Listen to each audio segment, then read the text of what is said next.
Alright, howdy folks. So I just got my son his Christmas present. We had them installed. We got these rain gutters. He said he wanted them, so we snuck them on the car for Christmas. Granted, it's the day before Christmas and we kind of had to show him because he drives the car. But there they go. These are OEM, so they match the car really nice. They look good.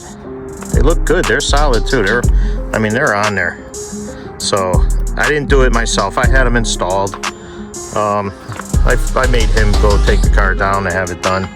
Give him some experience. A little bit pricey, but you know what? They look good. We're keeping the car for a long time. So get yourself a nice little short video just to show you what it looks like.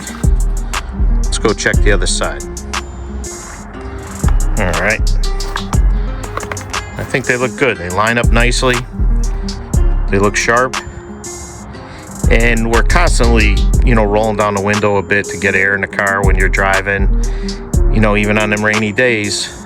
And they are tinted also, so it will, block a little bit of the sun that comes through. But they look good. This is a 2021 Subaru Forester Limited. All right, I like it. Thanks for watching.